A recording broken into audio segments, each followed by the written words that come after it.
Indiana Sports Beat Radio, presented by Wow Food Group and Andy Moore Honda of Bloomington. Know your role and shut your mouth, you jabroni! Fires upfield into the end zone, and it's caught. Jelani Woods, touchdown! ISB. A 43-point night for Tyrese Halliburton. How do you like that, partner? Galloway drives all the way to the hole, throws it off, got it! Indiana's got their first lead of this contest. I mean, that's a goddamn Emmy winner right there. Now, from the Golf Club at Eagle Point Studios, here's your host, Jim Coyle. Hello, everybody. Welcome aboard another edition of Indiana Sports Beat Radio coming here on this Friday. That means it's Friday. So welcome in as the weekend is here. Hope your week has gone well. If not, it's Friday. So you got a Saturday coming and hopefully a Sunday as well. Looking forward to another stellar lineup. Bob Kravitz will be joining us today. Also a special treat, Linda Gunn. She is a certified agent. The mother of CJ Gunn. So going to reach into the realm in the world that everyone seems to think that everybody has an agent, and that's not quite true, but we'll find out exactly what it entails becoming that and what she's doing with that. Maybe she's representing other players. But hope everyone's having a great start to their day. Appreciate everybody joining us on the Andy Moore Honda hotline, of course. Indiana Sports Beat Radio, powered by Andy Moore Honda. Just go to andymorehonda.com to get more to your door. John Boy, along for the ride, keeping us between the white lines. As always, appreciate you. Fred jumping on Bob from down in Georgetown. Tony V. Kent Fozon is at it over in Amman, Jordan. Appreciate you being on. Bill, Justin, Bob, don't forget, and everyone. Oh, good morning, Bob from New Albany. Everyone, don't forget to go to the college pick'em if you're in line for that, because I know we've got some guys that are. It's a tight race at the top there. Heath, how are you? Forrest, John. Yeah, it's a tight race. I made sure to get mine in for my picks in this week. I didn't wait till the last second like I did last week. Unfortunately, that cost me 3 that I can't get back. John, how has your week been going? Oh, it's going great. I'm glad it's Friday. Got some. Already got my first college football parlay in place for the weekend, so I'm excited for some football and for college basketball. What's the picks? So my 3-leg parlay. My first leg is I'm taking Alabama minus 10.5 against Kentucky. That seems way too low. That seems like a sure thing for Alabama. Kentucky's really done nothing to show. Son. Didn't your mother tell you be careful of sure things? I know, that's true. Sometimes things are too good to be true. Like Louisville last night being favored by minus 20.5, and they barely beat Virginia. I mean, you never know. Things can seem too good to be true. My second leg, I'm taking Indiana plus 6.5 against Illinois, and that might seem like a homer pick, and that may be the case, but they are hot right now. Even if they don't beat Illinois, I think it'll be close. So I'm taking Indiana to cover against the spread against Illinois. And then my last leg, I'm taking the under with Iowa and Rutgers. I think it's set at 29. The under for Iowa is one of the most, sure. I know you just said don't say this, but the most sure things in college football. But what's the under? My 3-leg parlay to get us started. The under's at 29. It's Iowa Rutgers. I don't. Yeah, let's see. Rutgers probably won't score 29 in that game, so that's not bad. Oh, so we're solely basing it off of Rutgers' ability to score 29. Iowa's not going to score anything, and that very well may be the case. Yeah, it's never a bad pick in an Iowa game. I'm with you. So that's what I'm going with. That's my 3-leg parlay for the week. Happy Friday. There you go. John Boy's got him. Bob Kravitz joining us in the next segment. Indiana back on the gridiron, as John brought up, tomorrow at Illinois as they travel to take on an Illini team that is both of these teams coming off of wins this week. Indiana, of course, with a surprising win over Wisconsin, but nothing was more surprising than Illinois getting past Minnesota because it happened in the last minute with a backup quarterback. Their backup, their starting quarterback was injured, and then they brought in their backup, and he hit for a big play, and I think it was with 50 seconds to go.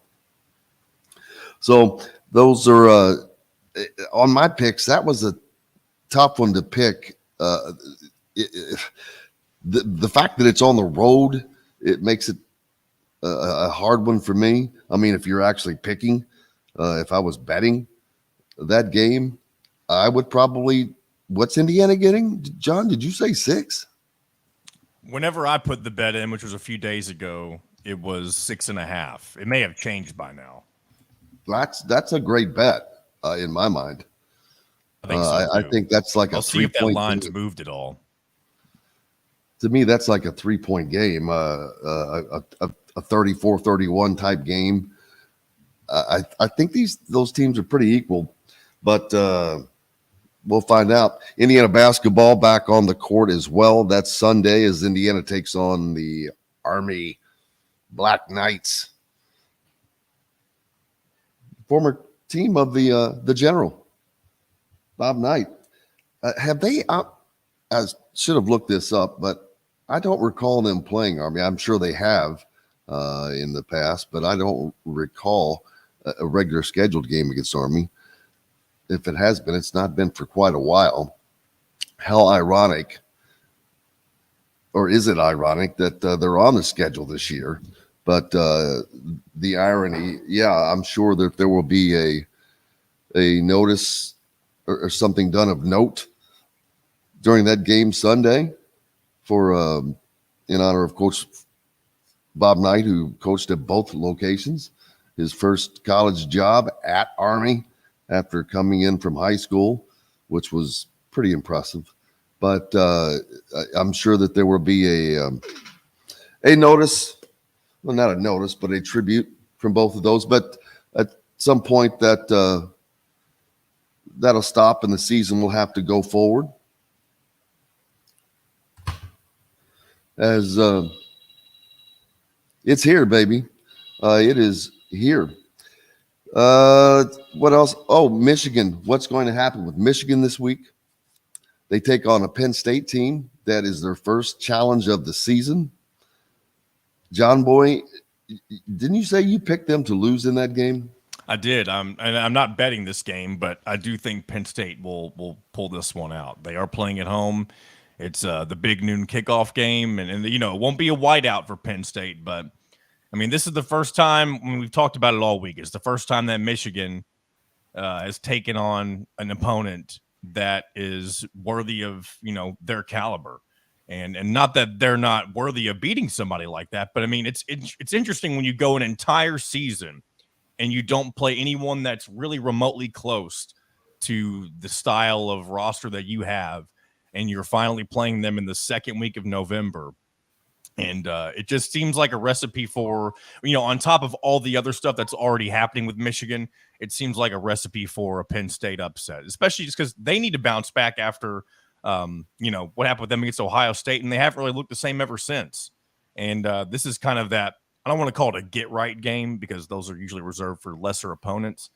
But it's a way for Penn State to kind of prove that they're still among the elite, and I think they'll take care of business against Michigan. Yeah, because they're a team that I've said it many times. I don't know how good they are because they really are, because I see what they've done against Indiana, but I haven't seen them do much. The Big Ten teams have just gotten away with living on their names, with the exception of Ohio State, who I think has improved throughout the season.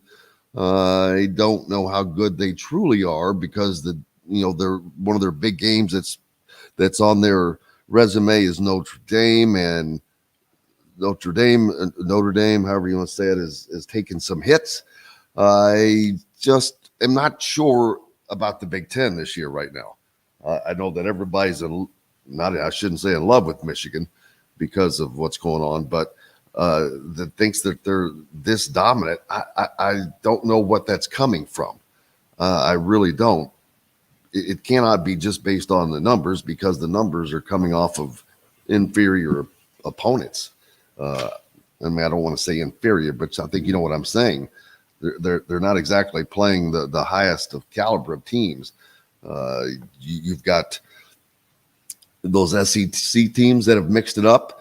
The SEC is probably a down year for them a little bit, but they still have, man, you still have LSU, you still have Ole Miss, Alabama, Georgia, of course. Those are 4 teams that quickly come to mind that are ranked. I don't know if there's many more, but they're still tough. It's a hell of a lot tougher than the Big Ten is this year. I can't. Boy, you talk about a drop off. The Big Ten is not just the Big Ten West. It's everything other than people that think teams are good. They think that Michigan is good.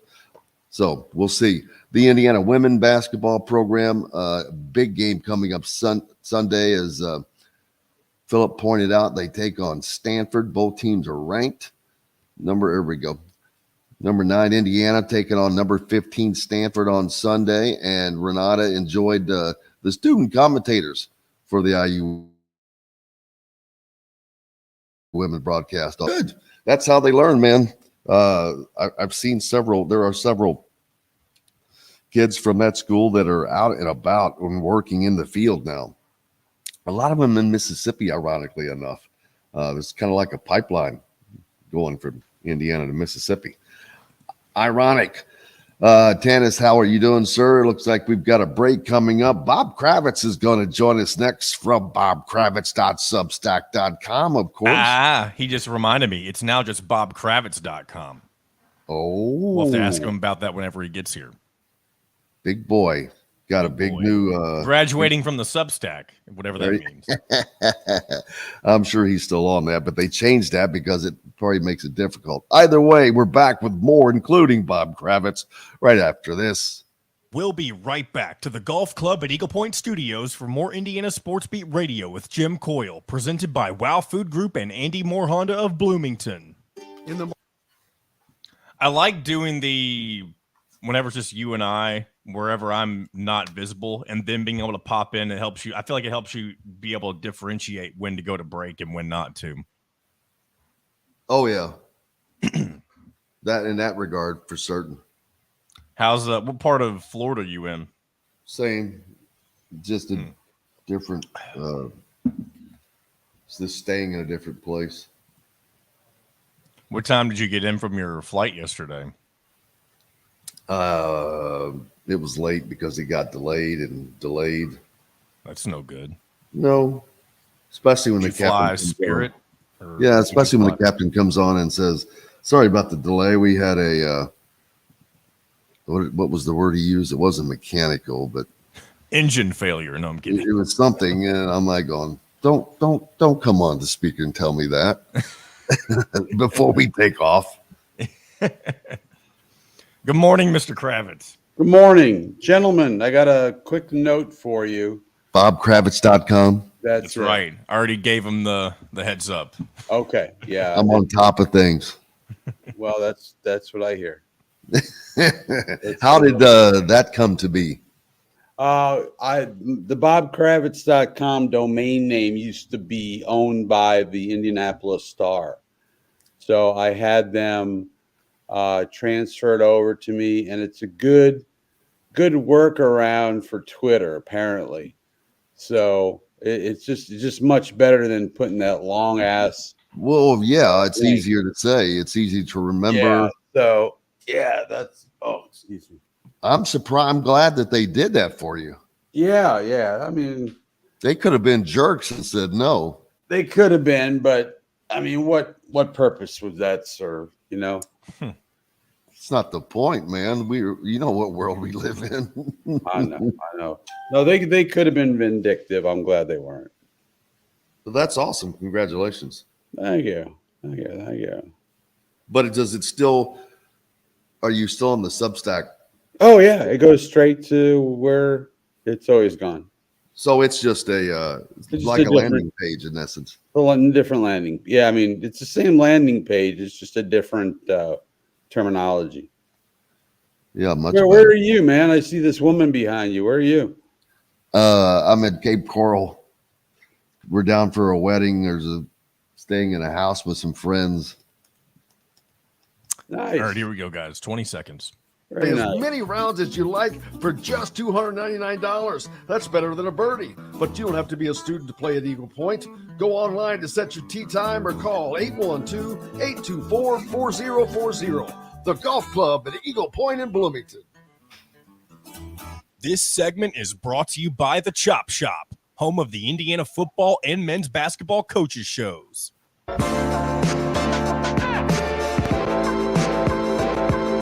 Now back to the Golf Club at Eagle Point Studios for more Indiana Sports Beat Radio with Jim Coyle, presented by Wow Food Group and Andy Moore Honda of Bloomington. Welcome back, Indiana Sports Beat Radio here on this Friday, getting the week wrapped up and heading into the weekend as plenty to get to, as everybody seems to be playing scheduled. Of course, the Colts will. I don't. Who do they play this weekend, Bob? Colts are in Frankfurt against New England. Oh yes, Very winnable game. Well, Buffalo thought that too. Didn't work out for Buffalo, but yeah, especially if they've not gotten the currency switched over right. Well, yeah, that's always important. I trust that the Colts will take care of that for the boys. Their per diem will be in Deutschmarks. Dankeschön. Very good. Very good. Bob Kravitz, of course, bobkravitz.com. You just remember to go to bobkravitz.com is all you have to remember now. Yeah, we made it easy. New link. With the new do we have the new logo, whatever we want to call it? Oh yeah, I mean I got it. You can probably find John could probably find it, but yeah, it's the only thing about the logo. First, as my daughters tell me, the hair is way too black. I do not have black hair anymore. Well, I thought that, and I didn't want to say anything. I'm like, you know what? Maybe he's going with the younger look, so that's his business. Oh, I would love to go with a younger look, but she's never met me. I just sent her a photo of myself, and she decided to make it black, make the hair black. And the other thing is, I told her, and I'm going to be getting it at the end of the week, I want a large, fat cigar. Yep. Not something that looks like a blunt. Little L that looked like Snoop Dogg. Exactly. That it looked like a Snoop Dogg accoutrement. So, we're getting that changed. I want a short, fat cigar. Well, I'm sure you will have it, man. Lots of great content coming out there. And, of course, a lot of involving the Colts as their season progresses. This weekend, they are in Frankfurt, as you say. The NFL is definitely looking to put a team in Europe, it seems. There's no doubt that at some point, I mean, to me, if they're going to put a team beyond our borders, I would go to Mexico City. Mexico City, I've been there for a football game with the Colts many years ago. With the Broncos many years ago. They totally get football. They love football. They see football, and you wouldn't have some of the travel issues and the time zone issues that you have going to Europe. So I think they'll probably land in London first if they do so. But if you're asking me my opinion, I would go to Mexico City first. Well, and I thought that as well, because and isn't it a particular team? Isn't the Raiders like just huge? Yeah, south of the border, the Raiders, the Rams to some degree, but mostly the Raiders are huge in Mexico, and they've done a really good job of marketing the team south of the border. So that would be my first choice. But yeah, I mean, I think that'd be a great idea. Yeah, I'm big in Mexico. Are you big in Mexico? Have you left a couple of dollars and your liver in Mexico? That's like what was the guy that was on the beach show? He was big in Germany. Oh, David Hasselhoff. Yes, he's big in Germany. Yes, So we've there's often been mistaken for one another. yes, amazing. I see that. I Well, see I the think resemblance, it's pretty obvious. especially with the black hair and all. Oh, the black hair and the blunt hanging out of my mouth. Exactly. This weekend, you said a very winnable game for the Colts, which is important Yes. because of how they've kind of positioned themselves to position themselves. But do the fans want them to win right now? Yeah, I think so. I mean, it's pretty obvious they're not going to get a top 3 pick, which is what you need from Marvin Harrison. Yeah, in the long run, them taking the pipe here is probably the best thing for their future. You can go out and get Anthony Richardson some weapons, especially on the outside at wide receiver or tight end. But no, they're going to win their share. I mean, look, New England is 2-7, so these are two pretty crappy teams. The Colts have the second softest schedule in the league from here on out. So they've got some opportunities to do some things. I just don't think with Gardner Minshew that they're going to win a whole lot of games. Now, I predicted they would win 3. They've won 4, so I'm already wrong.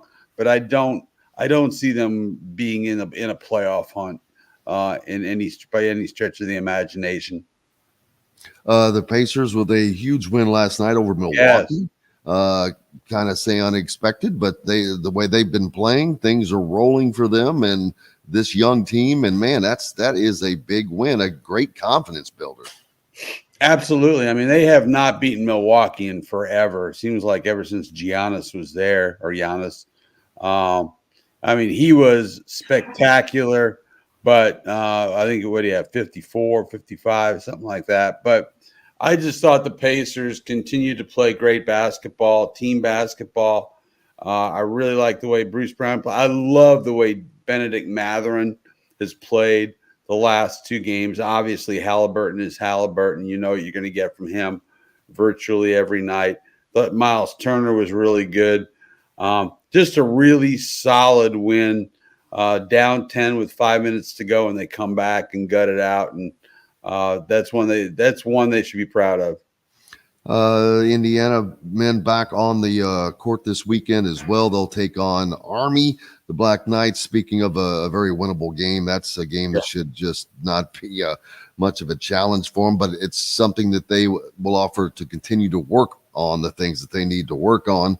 As we saw that the 3-point defense is still something they're working on. But that's what the early season's for. Yeah, I think this early season portion is mightily important for Indiana because, again, we don't really know what they have. I thought Kalel Ware looked good the other night. I loved Galloway's understated game the other night. I had a feeling it was going to be a close game because Florida Gulf Coast is pretty damn good. And you have an Indiana team that's just starting to discover who it is and what it is and how it wants to play. I was not impressed by Mbako. I didn't think he played particularly well, but this non-conference portion of the schedule is going to be massively important for Indiana to figure out who the hell they are. Absolutely. And then, of course, and the women are back on the floor as well. And then, of course, Indiana travels over to Champaign to take on the Illini on the gridiron in a game that I guess there's no way to put it. This is a must win for Tom Allen. And I think for his, not only for bowl eligibility, but for his job at Indiana. Yeah. I did a mailbag yesterday and somebody asked me about Tom Allen's future. And here's the way I look at it. If they struggle down the stretch and don't make a bowl, what are you doing paying him next year to be essentially a lame duck? How is he supposed to recruit?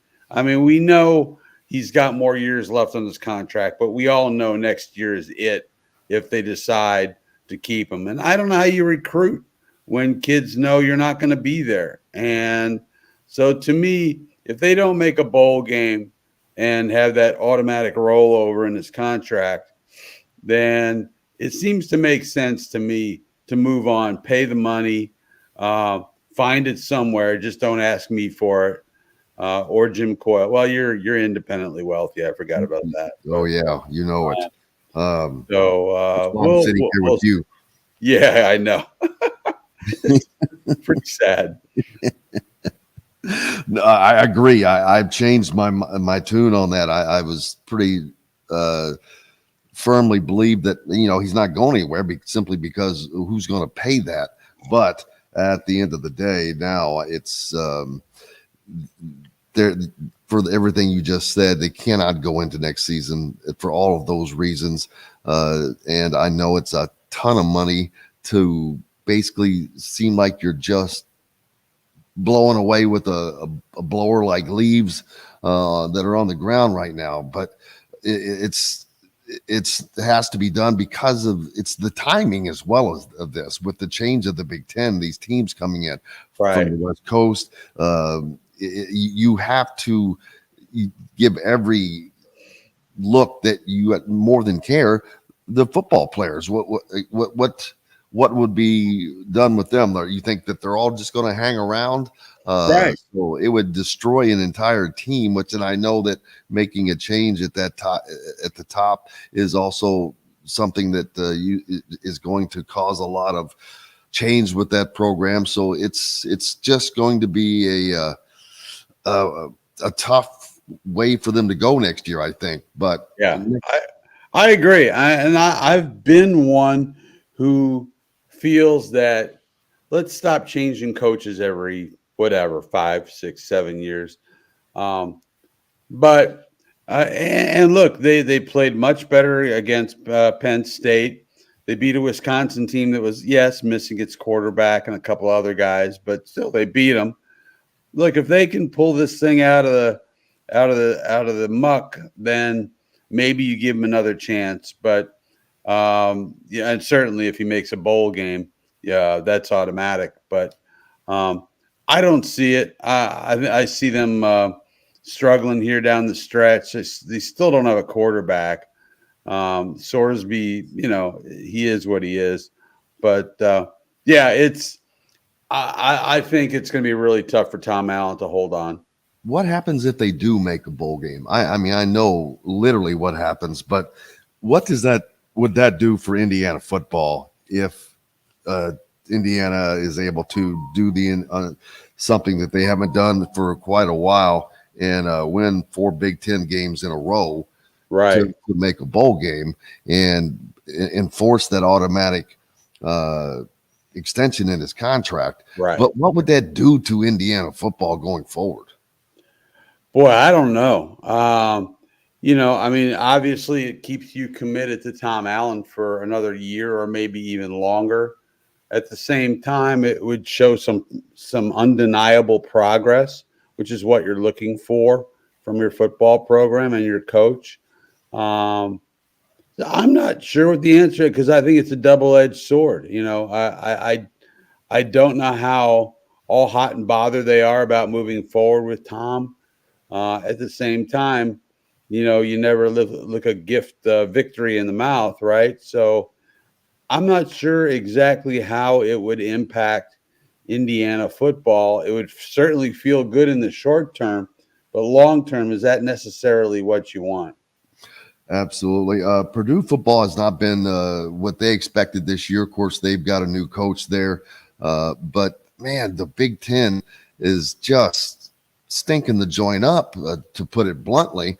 And I think Michigan – how much has Michigan benefited from that? Because I know you're no longer an AP voter, right?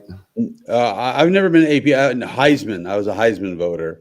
I've got a problem with these AP voters that are still voting Michigan so highly, and I want to know, what is this based on? Because you think they're good? Because who have they beaten? What have they done? Yeah, their resume is not real impressive. So I'm with you. Are they a top 4 team? Probably. I mean, they're undefeated. We'll find out what happens when they play Ohio State.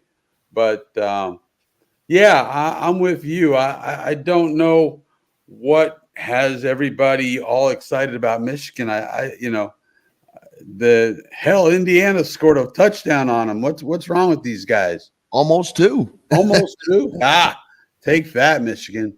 That's So right. yeah, we'll find out today. Apparently, what kind of punishment they're going to hand down in the Harbaugh situation. I think they need to wait. I just think they need to wait and get this investigation completed and then make a judgment. Now, the Big Ten needs to wait, or the NCAA. Both. Let's just wait until we have solid evidence. I mean, it's pretty clear to most people with two eyeballs that they've been cheating, big time. But I think you've got to wait and don't open yourself up to the possibility that they can come back at you. Wait till the whole thing is done. I read Bob Kravitz from bobkravitz.com. Are you going to wake up? What the hell's the deal with you today? You're so quiet. Well, I'm in a different location, so that's kind of you don't want to bother people. It's not that it's hard for me to be my normal bouncing self when there's others around. I get shy. Yes, I understand. I'm like that too. When I do phone interviews and my wife is in the other room, I'm like, oh, geez. I don't want to say anything really stupid because I know she's listening. You've never said anything stupid, Bob. Oh, geez. Just on days that end in Y. Bob Kravitz and bobkravitz.com. Thanks, brother. We appreciate you as always. Right, thank you. Up next, Linda Gunn is going to join us. She is a certified agent, and we'll talk about and find out what it takes to become a certified agent, what goes on with all of that. Everybody thinks that everybody has an agent, and I don't think that's quite true, but we'll get a lot more answers when it comes right from the source. Up next here on Indiana Sports Beat Radio, right after this. We'll be right back to the Golf Club at Eagle Point Studios for more Indiana Sports Beat Radio with Jim Coyle, presented by Wow Food Group and Andy Moore Honda of Bloomington. Good morning, Miss Gunn. How are you? Good morning. How are you? Good. Look, perfect little setup you got going there. I'm traveling, actually, so mine's not quite as decorative as normal. Yeah, well, I'm at home today, so it helps that I work from home a couple days a week. So that always does. How's everybody going? Or everybody doing? How's Chris? Chris is doing well. He's doing really well. Family in general is doing very well. And don't you guys have a daughter that's still in school? Yeah, we have a daughter. Her name is Lauren. She's a senior at the University of Cincinnati. Oh, she's a senior in college. Wow. Yes. Well, that probably makes sense. Mine's a junior. I can't believe that. Where?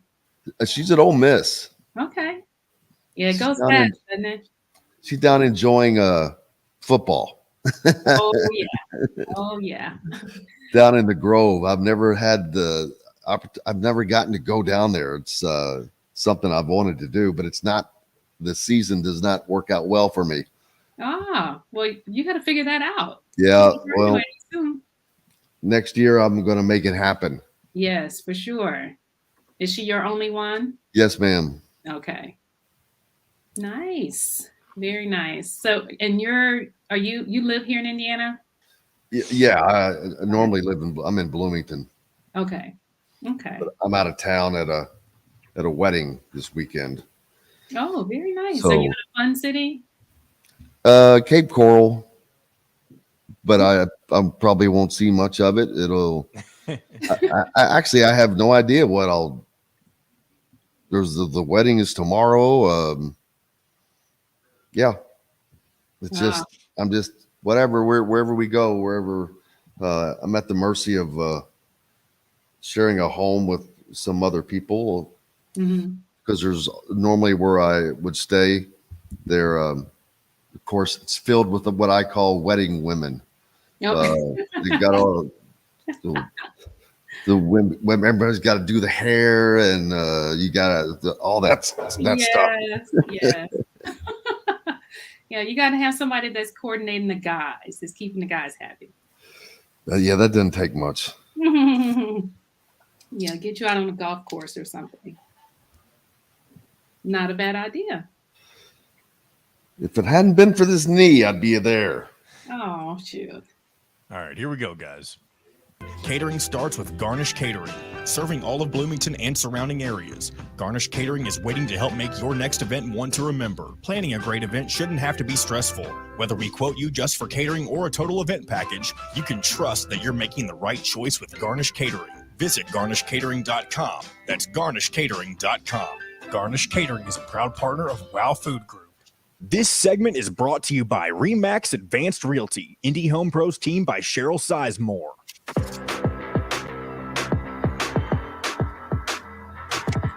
Now back to the Golf Club at Eagle Point Studios for more Indiana Sports Beat Radio with Jim Coyle, presented by Wow Food Group and Andy Moore Honda of Bloomington. Welcome back, Indiana Sports Beat Radio here on this Friday. Thanks a lot for being with us. We appreciate you greatly and appreciate Linda Gunn joining us. She is the mother of CJ Gunn, a basketball player at Indiana, but more importantly, and the reason she's with us, she's also a certified agent. Thank you, first of all, for joining us, Linda. Sure. Thank you for the opportunity, Jim. You know, everybody thinks that everybody has an agent. And I'm like, man, it doesn't work that way. Some do, but not every athlete out there has an agent or needs one for that matter. But you went through the process of becoming a certified agent. First of all, what prompted you to do that? Obviously, what CJ with NIL and all the changes that have come around, was it just the hey, I want to make sure that he's got the representation that we want him to, the kind that we want him to have. But what prompted you to actually go through this process? Yeah, so my decision to go through the process was actually driven by my desire to support my son's dreams of playing at the next level. My thought was the more informed I am about the business and the industry and how it works, the more capable I am to help him navigate that when the time is right for him, and if he's so fortunate to have that opportunity. And then my question is, what does it take to, what is that process? How does it start? What all does it involve? What all do you have to do to get to that point? Yeah, so there's a test that you have to take for certification that only happens once a year, and that's in January. So the process involves applying to take the test, and there's end of October is the deadline for you to put in your application, and there's like an approval process. And so just because you apply doesn't mean you automatically get the opportunity to test for the certification. They do background checks and review your application for eligibility to take the test. And so there's a fee associated with it. I think it was like about $1,000 to apply. Yeah, is this through NCAA? It's through the National Basketball Players Association. Yeah. Oh, wow. And so you apply by October 31st, and then you find out around middle of December whether or not you actually qualify to take the test, and you have about a month to study. So in paying the $1,000, you have access to all the material and everything to study. And then there is a 3-hour test that you have to sit for in January with 50 questions, and you have to pass. And so you find out early February timeframe whether or not you've passed the tests, and that's how it works. And then once you are certified, does that allow you to use that for any association, whether it's the NCAA or the NBA, or does the NBA have their own separate one? Yeah, this is for the NBA in particular. Okay, Yeah, so wow. So have you been reaching out to Steph Curry or Klay Thompson or Trace Jackson or any of the guys? You get plenty of contacts there.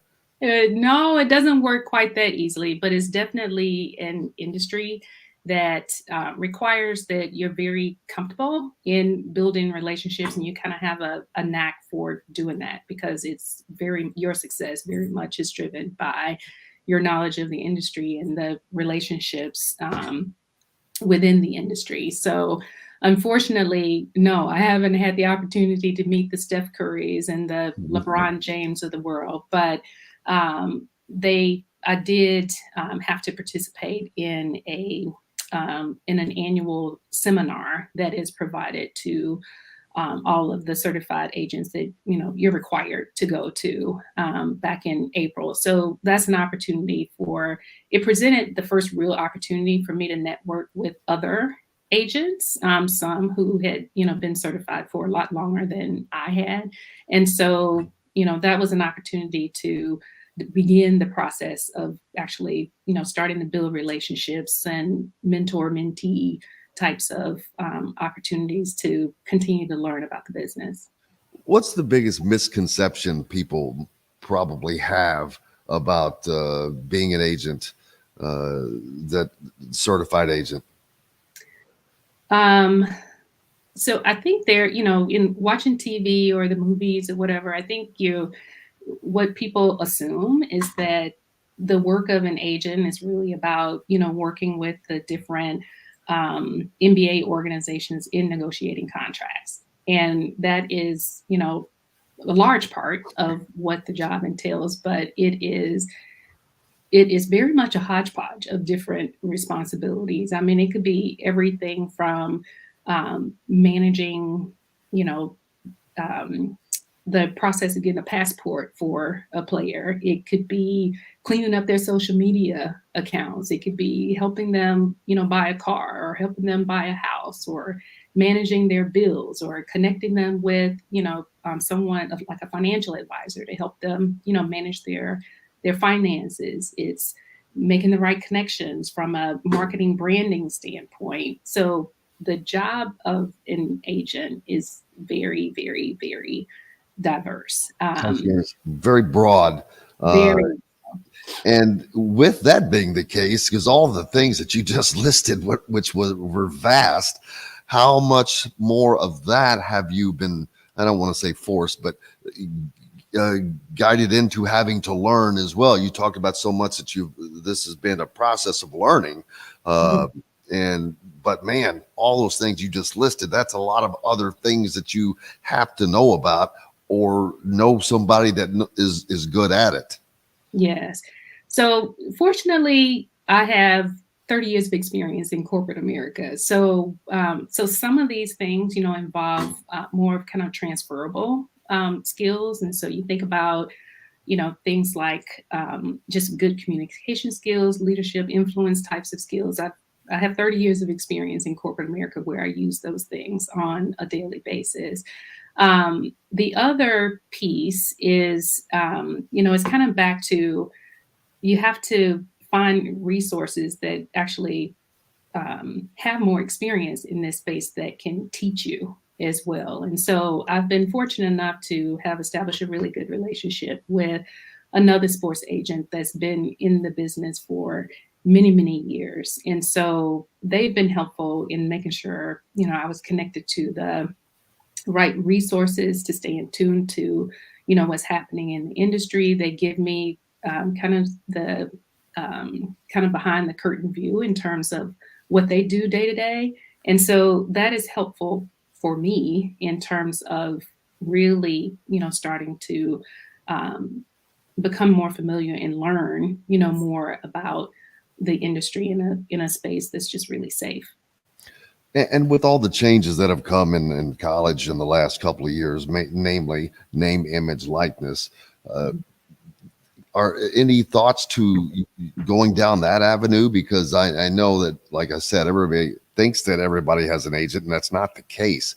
But with it growing and it becoming a bigger avenue for virtually every player on so many teams, is that something that you would want to or consider to go into, or do you have your path kind of chosen? Hey, I'm just kind of staying in this lane, and that's what I'll do.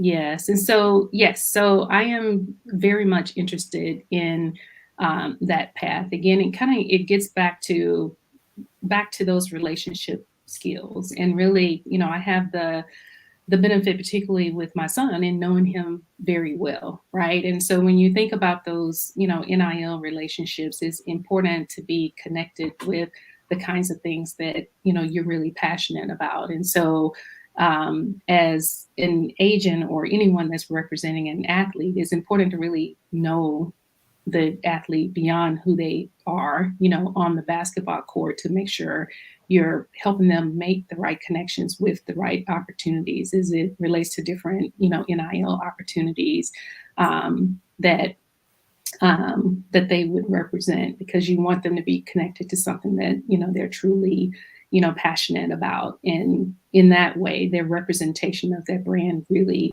becomes very authentic to the individual.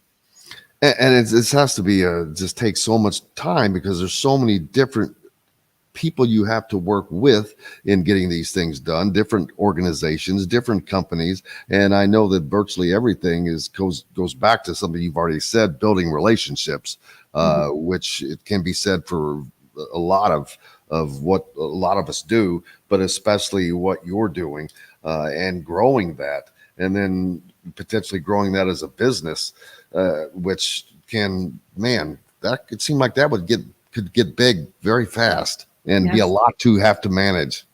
Absolutely.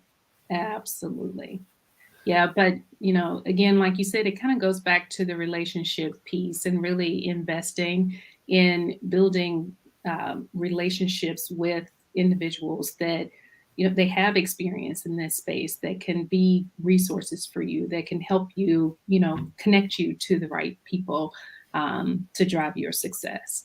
What's do it alone. What's been the most surprising thing that you've learned through this process? The most surprising? I guess, yeah. Maybe that you didn't expect or didn't think. I asked about the biggest misconception earlier that people may have, but what was maybe a misconception you had about that industry? I would say initially, before, I made the decision to become a certified agent, the biggest misconception that I had was that this was a job only for attorneys. Because honestly, my interest in it was triggered by a cousin of mine that's just a really big supporter of CJ. And literally, he called me out of the blue and was like, "Linda, I feel like you need to do this." And I kind of dismissed it at first, because I thought, well, you have to be an attorney to do this, and I don't have, a legal background. And thankfully, he had already done like some of the preliminary research to connect me with the application process and the qualifications and everything. And he's like, no, you don't. And so again, I give thanks to him for even, introducing it as a possibility, because that was my assumption, that this was a job for attorneys, and that's not at all the case. Yeah, and a lot of them are. I think part of that, though, comes from the contract writing side of it, which there is a lot of that. But obviously, you could just put together your own team and have, hey, this is what I need these guys for. I need them to make sure that this stuff is legal and to write the agreements, et cetera, et cetera. But there are probably most are attorneys for that reason, I guess. I would have assumed, but there are guys that I think that I knew of that didn't have that weren't attorneys, but yet there's so much that you learn that you're kind of half an attorney by the time you're done. Yeah. And the reality is that, this certification comes through the National Basketball Players Association, and they actually have a lot of resources available to agents as well. And so the agent player contract is available, through their portal. And they have other resources related to like salary information and things like that, as well as people So if you need access to individuals that, for any kind of guidance or questions or anything, or you need someone to review contract, like they have resources available, through the organization to support their agents as well. So you're not just out there on an island, to figure it out by yourself. What's the next step for you in this endeavor? I know obviously CJ's still a sophomore in college, so he has a few years of potential college left. Of course, you can go at any time, but until that happens, what are you looking to do anything with this in the interim? Yeah. So for me, this is really primarily a period of learning. For CJ, his focus is on IU and helping IU win. And so I don't distract him at all with what I'm doing. My focus right now, like I said, I've been very fortunate to have built a really good relationship with a very experienced agent. And so just continuing to build that relationship with him.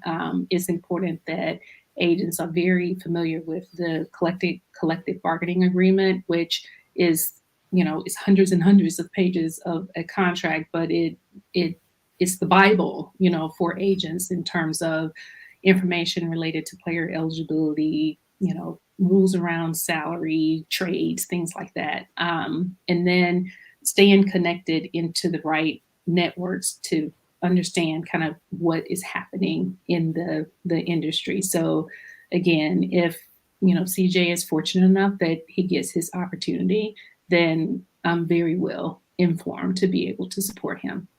Well, man, this has been a very, very fun learning time, and I cannot tell you how much I appreciate you taking the time to join us today, Linda, and look forward to maybe doing this again, because there's just so much that could ask and could go on, and it's just a cool thing because it's something that none of us know much about, including me. But thank you for imparting some of your knowledge on us. You're welcome, Jim. Thank you for the opportunity, and happy to join you sometime later if the opportunity presents itself.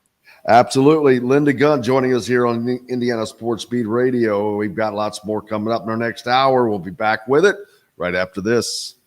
We'll be right back to the Golf Club at Eagle Point Studios for more Indiana Sports Beat Radio with Jim Coyle, presented by Wow Food Group and Andy Moore Honda of Bloomington.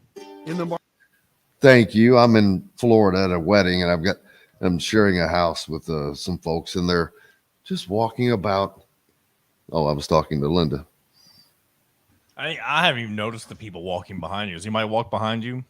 Oh, like at least 3 or 4 times. Trust me. Huh.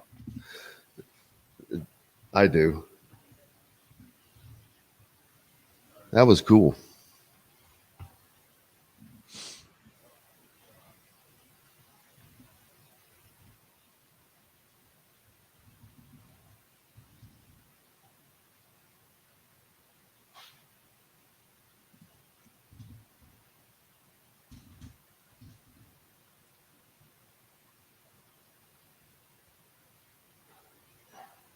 Once you get started with Zach Ostman, I'm probably going to step out for a couple of minutes, but I'll let you know when I get back in my seat.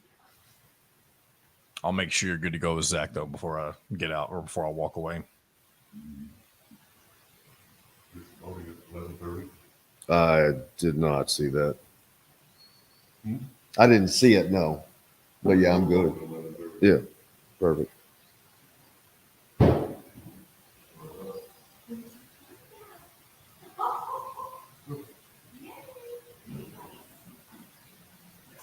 The hell?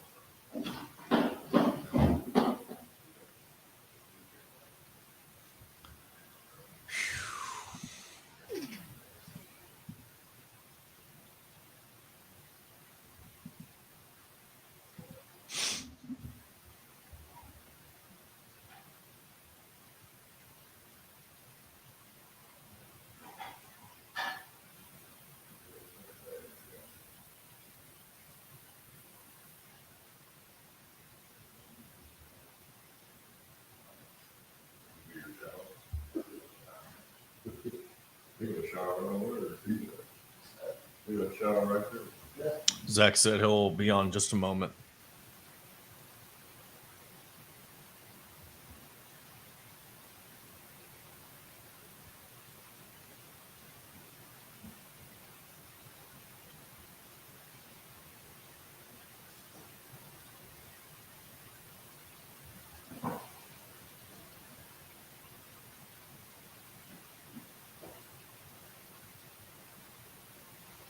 All right, 30 seconds.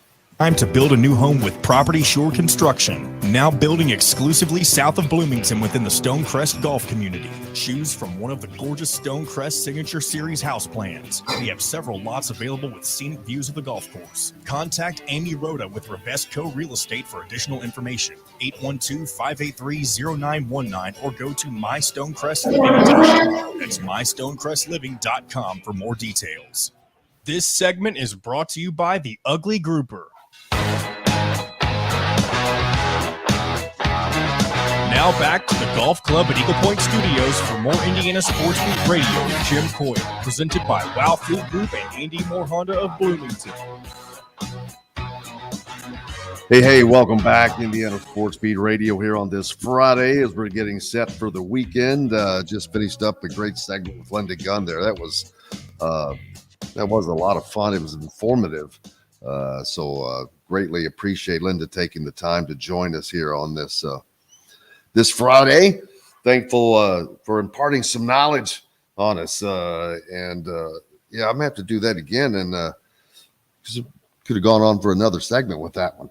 Zach Ostman joining us from the Indy Star yet this morning, and we've got plenty of football to talk about as this weekend hits off. A lot of important games, none more so for Indiana than the Illinois game, of course, over in Champaign. Playoff time, basically, for Indiana, if you want to call it that.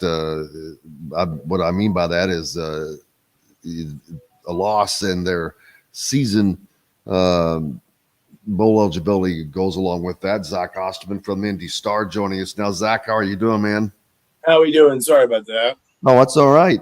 Plenty to talk about this weekend, especially in regards to Indiana. I was just saying you've got the football, both kinds, which are of grave importance. Indiana, the soccer team is just – this has been one of those years. This team was not a lot of – I shouldn't say expected them. It's always expected, but they weren't having the normal season that they have of one that kind of dominates. But man, they've been able to come back, win the conference title, and now put themselves in a position to win another conference championship. Yeah, I mean, I think a little bit of that is probably always just the thing we should always remind ourselves, which is, the season. Seasons are long, no matter what sport you're talking about. And, you can look at a certain moment at a certain time and say, oh my God, everything's terrible. And, it will all still possibly turn around. You're right. It wasn't a vintage season for IU soccer, at certain points. And, I think there's been, kind of one of those where soccer is very much one of those sports where when you want to achieve at that level, not just make the tournament or compete in your conference, but win your conference tournament, be a national seed, all those kinds of things. The reality is if your conference can't give you the quality and the Big Ten's maybe just a little bit down, and obviously Indiana might be part of that, but you only have so many opportunities to add those wins in the non-conference. And I think Indiana missed a couple of those early in the year in terms of maybe spots where it really could have strengthened its resume. But listen, at the end of the day, I use this comparison a lot, or not this comparison, this example, I should say. Indiana's taken, if I'm not mistaken, 4 teams into the NCAA tournament, Indiana men's soccer, undefeated. Not one of those has won a national title. On the other hand, I can remember the 2012 national title, which is the last one Indiana won. Those guys crashing out at the first time of asking against Michigan State in the Big Ten tournament. And a lot of us felt like maybe that season was over. And then they go into the tournament, they beat up Xavier, and they take off. You just never know kind of what's going to get you going at any given moment. Yeah, and I'm kind of being a little selfish because the the College Cup this year in Louisville, right down the road. Man, what that would be, what kind of party that would be for Hoosier fans to be able to crash that one.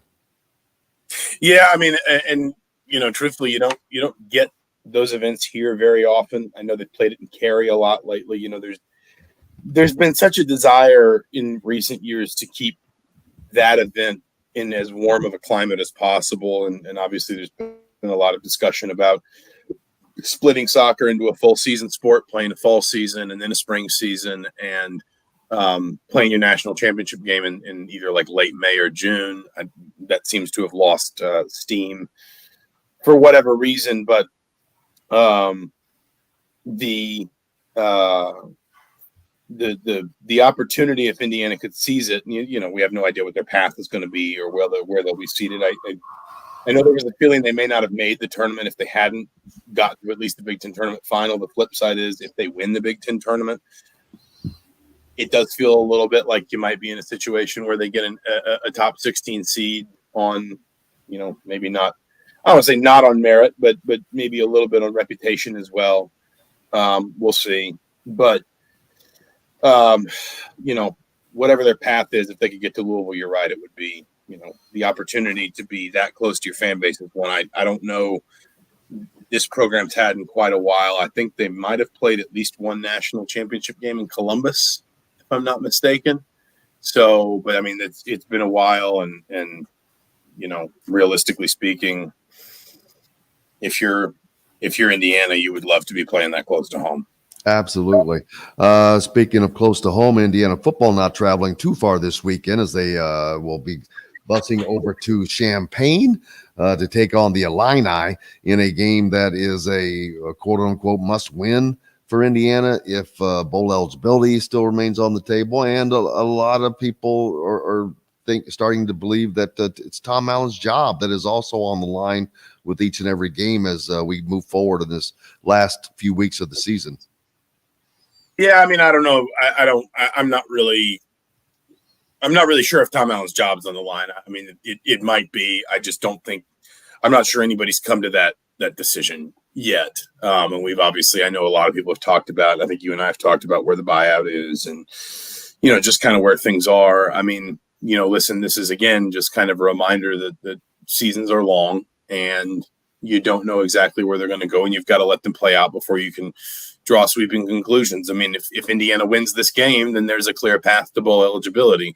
But both Indiana and Illinois, I think, because after this, Illinois has, I think, Iowa on the road, if I'm not mistaken, and then Northwestern at home.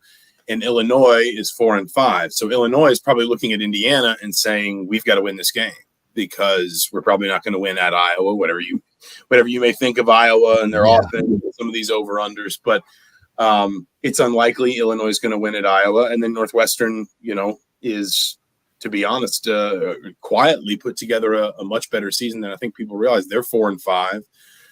They've got Wisconsin on the road tomorrow, but then they host Purdue in a game they should probably win. So they may well be playing for bowl eligibility themselves after everything that's happened in Northwestern in the last few months in that rivalry game against Illinois and Champaign the last week of the season. So the point is, if you're Indiana, I mean, in any number of ways, I think this is the toughest game left on Indiana's schedule. I think Illinois might be the best team Indiana's got left. I think, playing Illinois at Illinois, the reality is Purdue's already eliminated from bowl contention. Ohio State's got to play, or Michigan State's got to play Ohio State this weekend. So I think they will probably be at 7 losses by the time they get to Bloomington next weekend, no matter what happens. So this is the one team you're going to play that has maybe that sense of urgency of, if we beat them, our goals are still on the table for ourselves. And I think there's just the pressure. I mean, listen, I think I've had a lot of people bring it up to me. I think it's premature to be thinking about bowls and stuff. I think this team's got to, I would say, have that conversation. If Indiana can win on Saturday, then I think it's fair to start having that conversation because you got 2 rivalry games left. The first one's at home. You should be favored in all likelihood, I would guess, in that scenario against Michigan State. And then suddenly you're 5-6 if you can pull that off going into the Purdue game. But I think Indiana's got to win this weekend before I would seriously sort of, I guess, entertain, the notion of Indiana as a bowl eligible team. But having said that, it's in their hands.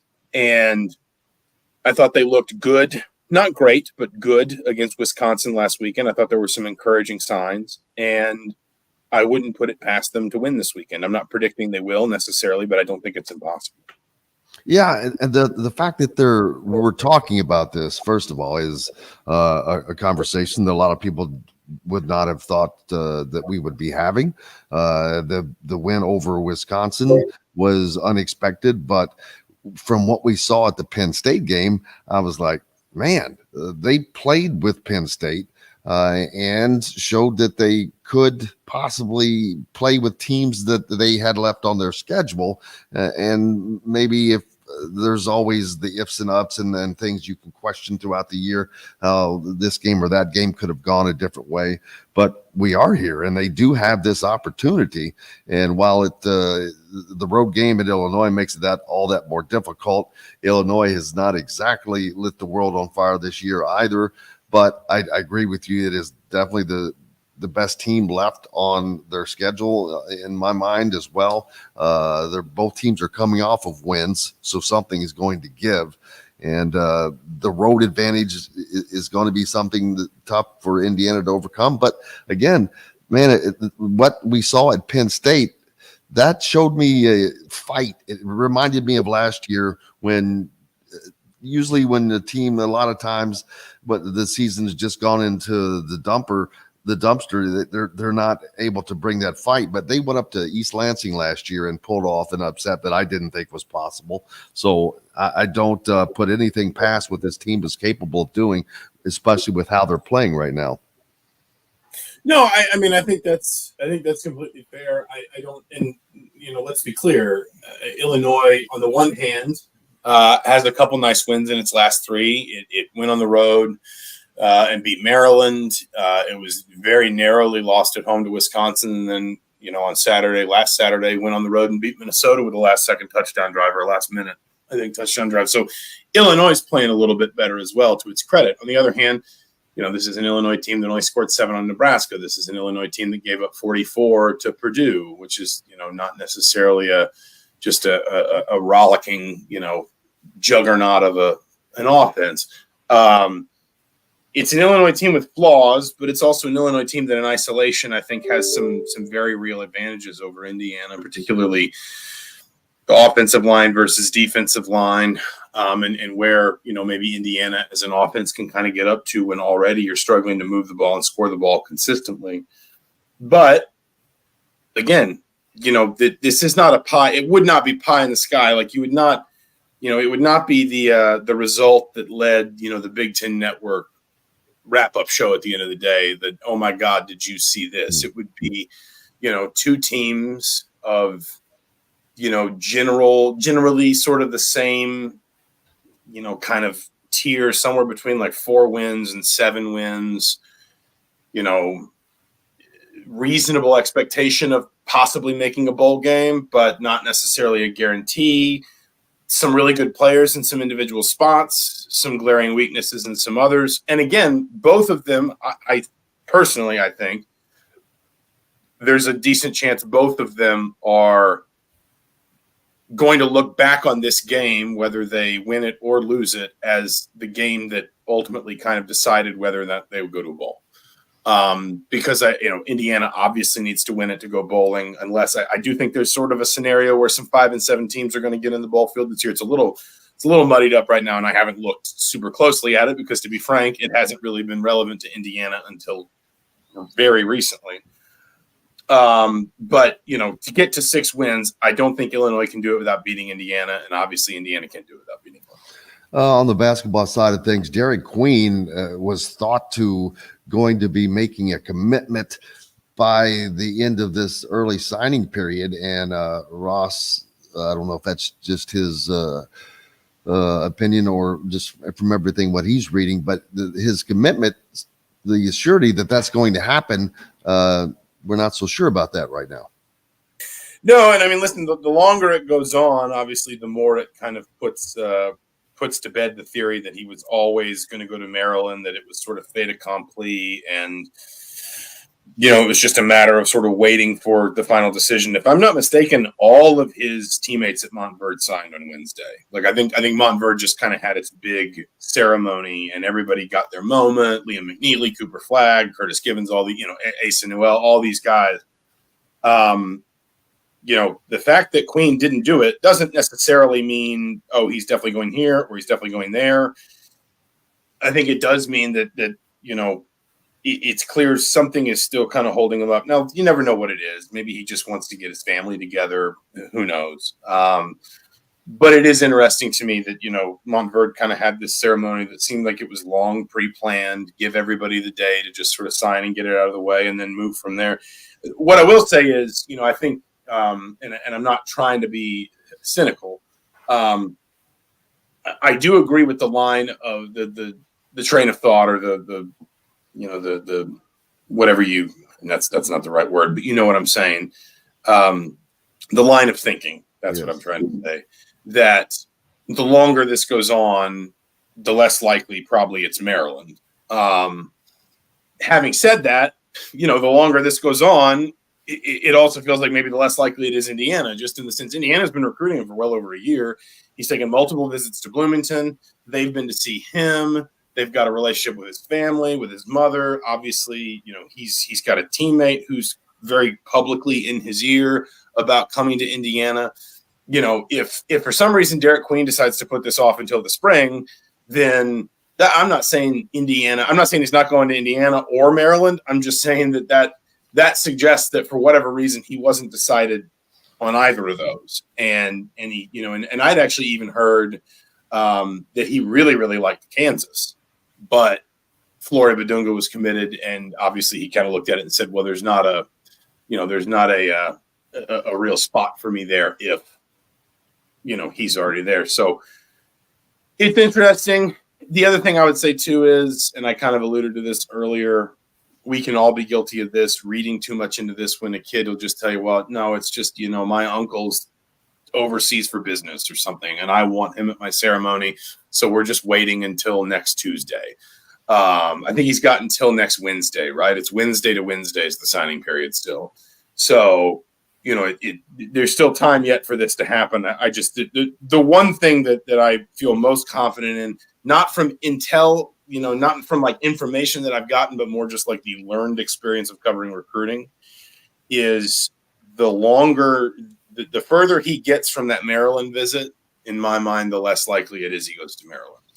That doesn't mean Indiana necessarily.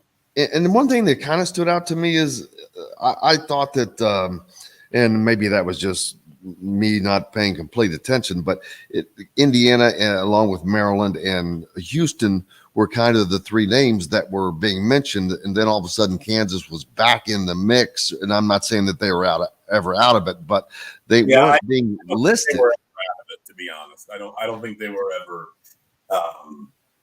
fully out of it. But again, I think the issue with Kansas was that, he sort of felt, perhaps understandably, like if Glory Badunga is there, then how does that, have to fit together essentially?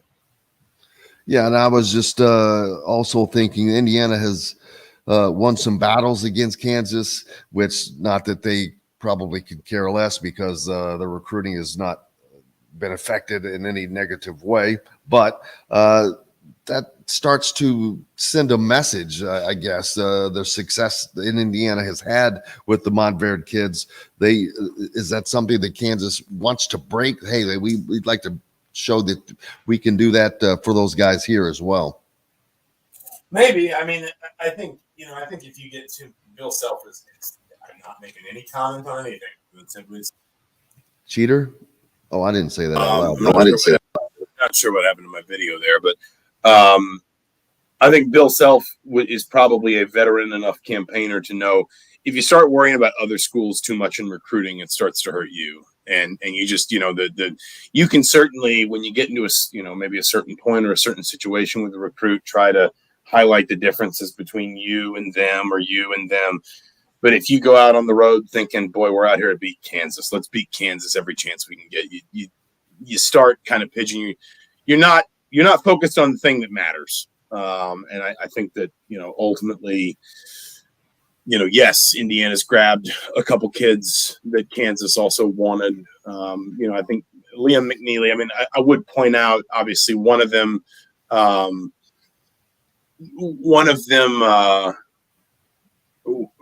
was kind of a late recruitment for both programs. The other one, Kansas kind of tried to dive in at the very end, and it seemed like frankly, maybe that hurt them a little bit, in the final reckoning with Liam McNeely. Was just sort of like, no, this staff and this program have believed in me for a really long time.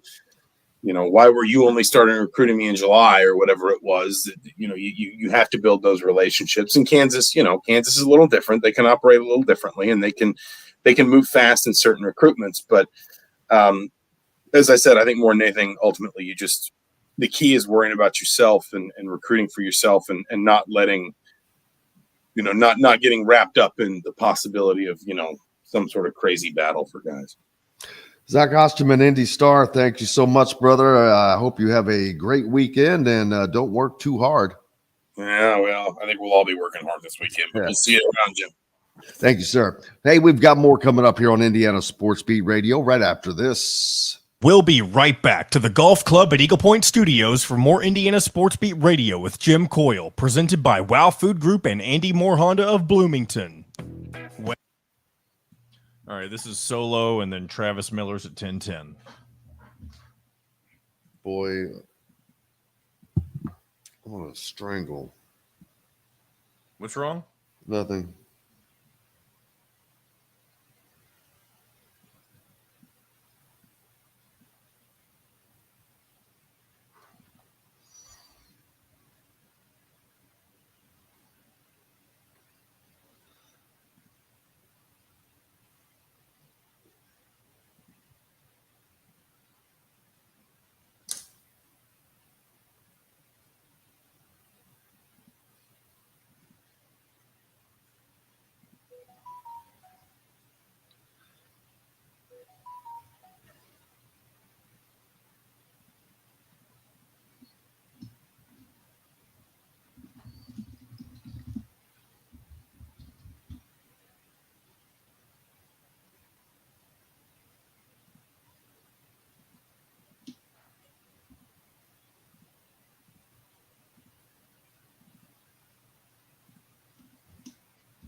Man, how about Rutgers? How about them? They're killing it in recruiting.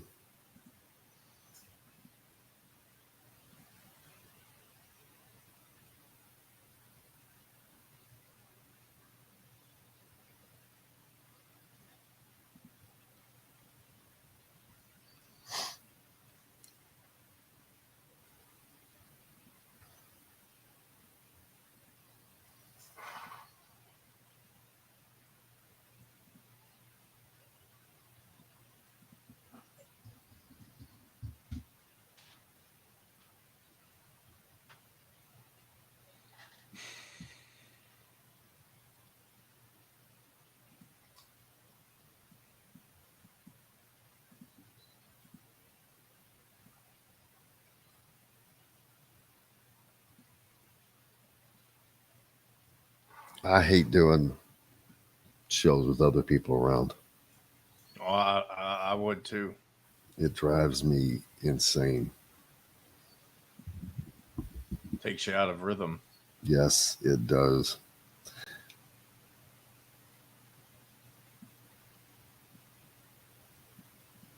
And that's not me saying it's a bad show. It's just I know what you're talking about. I know the feeling, what you're saying. All right, here we go. One-stop shop for high-quality meats, bakery items, and now fresh seafood. Chop Shop Market and Table has the largest selection of in-house made products around and everything you need to make a gourmet meal at home. Or pick out a tomahawk steak or a grouper filet and enjoy it cooked to perfection in Chop Shop Steakhouse. Chop Shop Market and Table, a part of the Wild Food Group, is your butcher, baker, and fish house, no matter where you live. This segment is brought to you by Reynolds Family Dentistry in Sellersburg.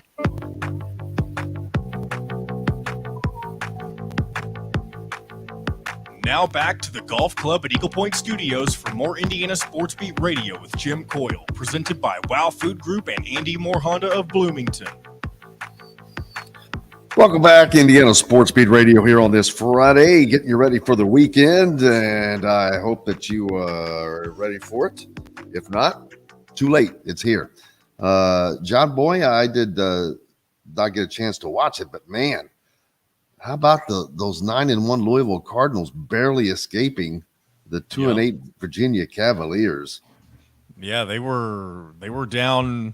So they were up 14-0. Virginia came and tied the game 14-14. They ended up going up 24-14, I think was the biggest lead Virginia had before Louisville. And Jeff Brom made a good comeback and kept not only their ACC conference championship playoffs alive, or hopes alive, but they also keep their college football playoff hopes alive. Now that's obviously a very slim margin they have to reach that, but it is crazy what Jeff Brom is doing in his first season at Louisville. Obviously, being his alma mater, and he wants that program to succeed as much as anybody. But it is very impressive, even with a fairly easy schedule, that he's been able to take the reins and do exactly what he wants to do in his first season with them. Absolutely. Indiana on the women's side, the Terry Morin wins her 400th game with a 96-43 win over, was that Eastern Illinois? Yeah, Eastern Illinois.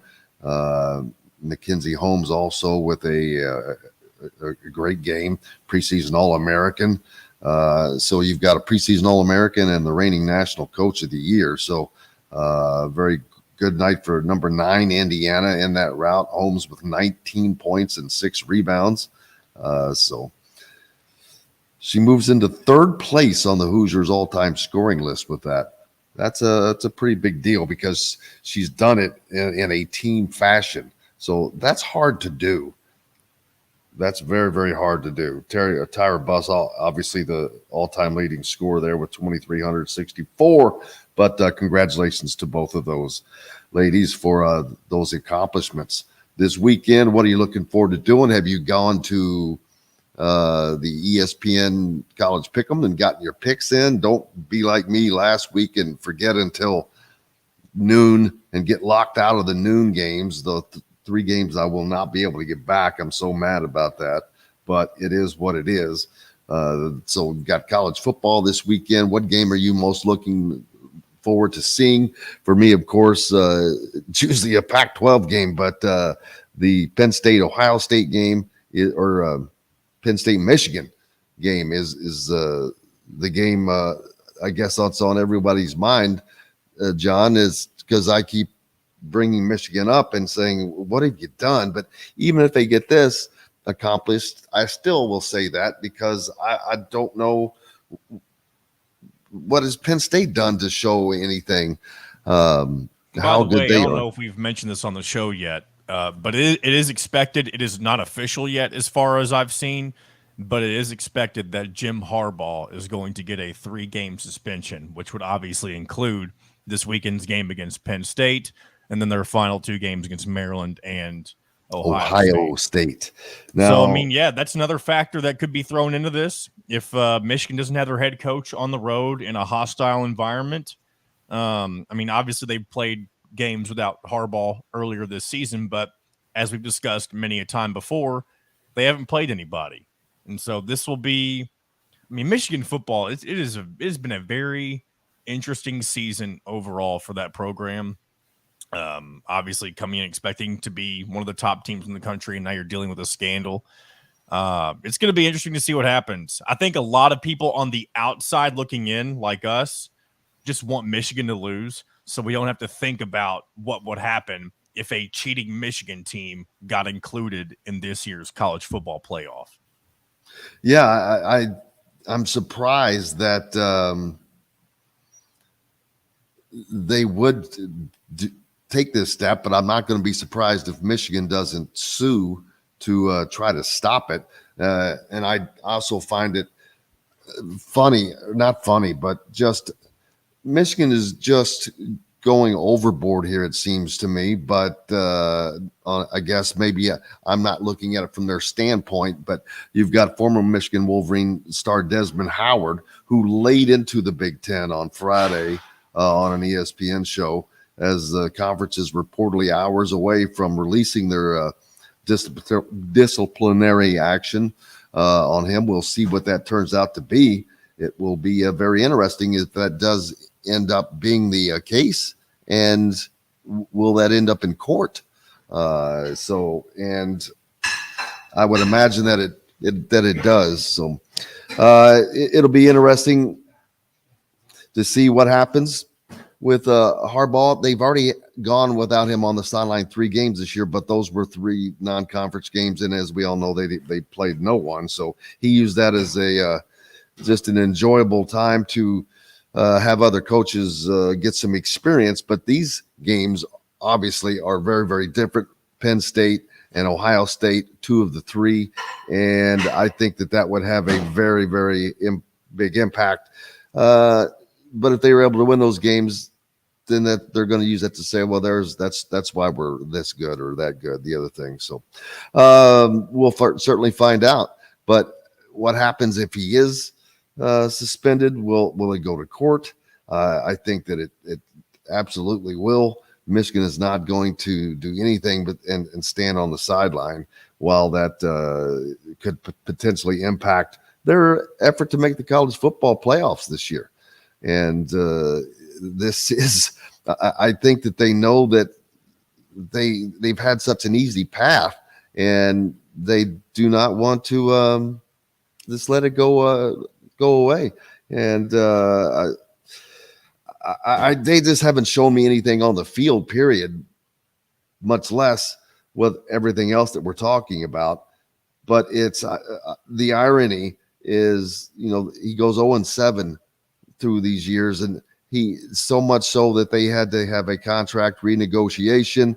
And now all of a sudden, these last 2 years, they've been what they've been. So it's going to be very interesting to see how that works itself out.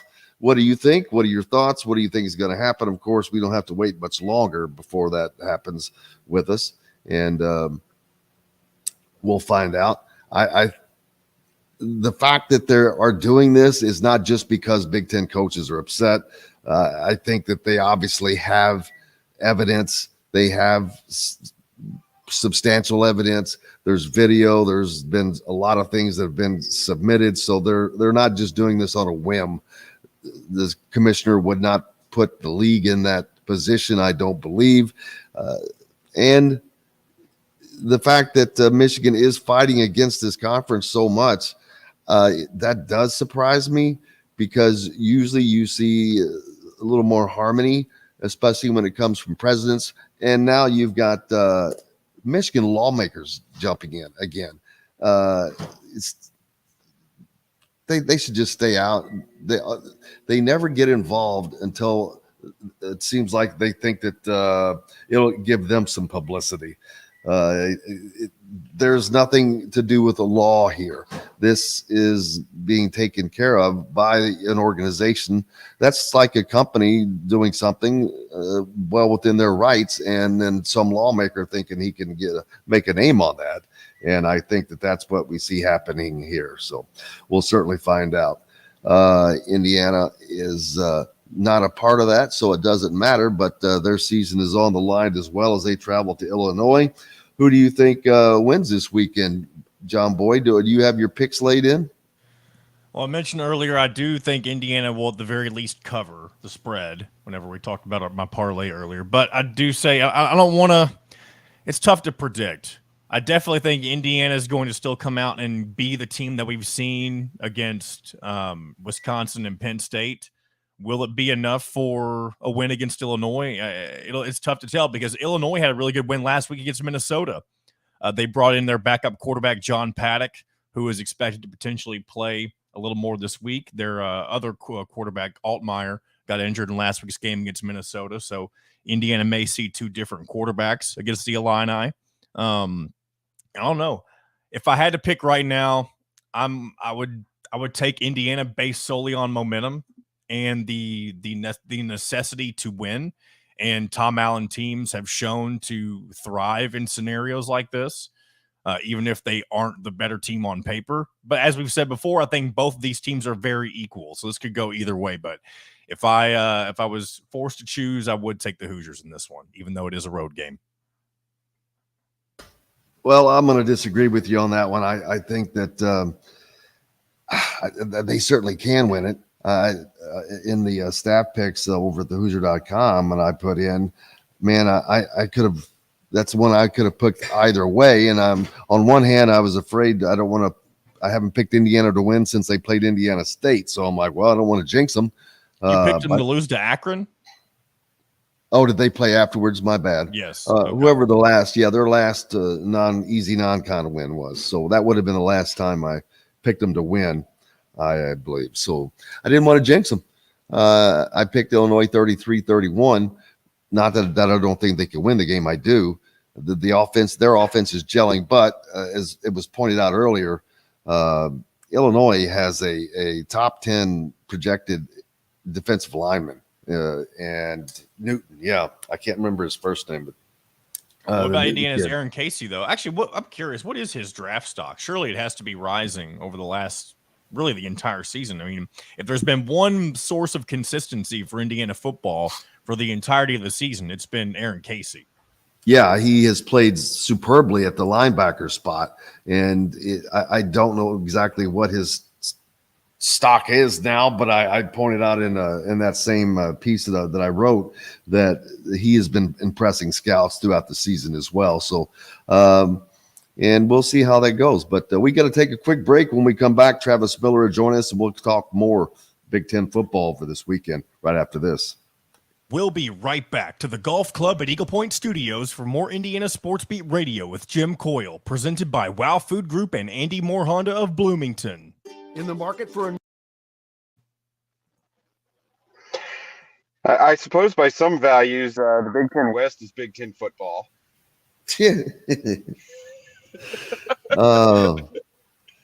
I keep saying I don't know what any AP writer is basing their Michigan vote on, and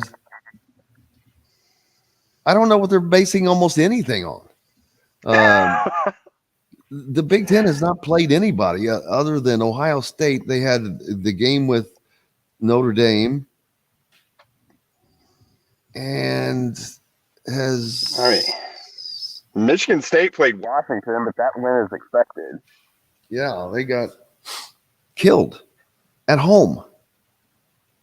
So there's nothing. I'm like, but I'm like, what? Why does everybody think Michigan is that good? They're at least handling their business and blowing people out. And I don't think it's because of the whole sign stealing and everything. They're okay, so maybe they're within another touchdown or something. But I'm of there's something to be said for just blasting somebody else when you're supposed to. I mean, look what Purdue did Tuesday night or Monday night in basketball. That was refreshing to see them come out and just blow a team out, and they needed to do that after March. What do you think that is going to happen with Harbaugh? Who knows? I mean, I could see him stepping down and running off to the NFL doing Hey, real quick, Travis, I don't mean to interrupt, but your audio keeps – anytime you start talking, it gets really weird. I don't know what it's doing. Okay. I'll try this again. Let's go off of this. It was fine at first, but it, did its thing.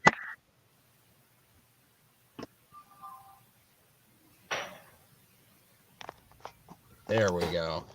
Much better. All right, that should work then. Cool. Brayden, you've got more airtime today than I have, man. But yeah, I could see Harbaugh running off, doing a Pete Carroll to the NFL after the season, and just, I don't know. Michigan fans were all up in our business because they were like, well, Walters ran his mouth and had a bad handshake, and that's what you don't do when you get your ass kicked and everything. And I'm like, okay, so you beat a 2-7 team by 4 touchdowns as expected. Big deal. All right, here we go, guys. For just $299. That's better than a birdie. But you don't have to be a student to play at Eagle Point. Go online to set your tee time or call 812-824-4040. The golf club at Eagle Point in Bloomington. This segment is brought to you by Bubba's 33 in Clarksville and Evansville. Pizza, burgers, beer. Now back to the Golf Club at Eagle Point Studios for more Indiana Sports Beat Radio with Jim Coyle, presented by Wow Food Group and Andy Moore Honda of Bloomington. Welcome back, Indiana Sports Beat Radio here on this Friday. I hope you are set for the weekend. If not, we're going to get you lined out right here as Travis Miller from at Boiler Upload joins us. Travis, how are you, sir? Have you been? I am good. I'm good. I'm glad that you brought in the somber music there. Seems appropriate for talking about Big Ten West football, honestly. Yeah, it's just not been a great year across the conference, other than if your team's not named Michigan, Ohio State, or Penn State. And even with Michigan, now that fight is going in all kinds of different directions. We've heard that a 3-game suspension is very possible for Jim Harbaugh to be announced. But if that is announced, I have no doubt that it is going to go straight to court. Michigan is going to fight this from everything that I've seen. Yeah, and I mean, what can you do now? It's such a wild thing that it's gone from reports to message boards digging up things to internet sleuths finding Connor Stallions in the background of so many places. What's the deal with the LLC out in Wyoming? Yeah, it's such a weird thing, and it's something that can only happen in 2023 with everything that's available to research it and whatnot. I know all I'm going to say is after this broke and, supposedly they weren't cheating, they gave up their most points of the season to Purdue. We cracked 13 on them after they hadn't given up more than 10. So, I'm counting that as a win, honestly. Pete Thamel is the latest that I've seen him report, said that his attorney, that Jim Harbaugh's attorney, told ESPN that he fully expects Jim Harbaugh to fly with the team to Penn State. He's confident he's going to be on the plane one way or another, which means that he is not expecting a suspension, and for that plane ride has to take place sometime today, with the Big Ten rules of having to be in the city one day prior to your game. So if there is a penalty that comes down, obviously, do you think this goes to court? Do you think that they can do anything before the season's even over if it does? Because if you're waiting on the NCAA, we all know that that's not going to happen. The Big Ten is the one that has stepped up and tried to implement something here, but it's very rare that a conference goes or a team goes against the conference. And that's where that's where it's going to be interesting, because honestly, Michigan is pretty defiant in this, in the face of, some pretty damning evidence against them. So it's hard to say what they're going to do. If Harbaugh is suspended, do they have to leave him at the team hotel tomorrow or something? But I mean, doesn't Michigan have to be, though? Because otherwise they're acknowledging what they should be, but with the proof that is there. But right now it's as if they're ignoring all of it and acting as if none of it happened, that none of it, and that the Big Ten does not have the right to punish.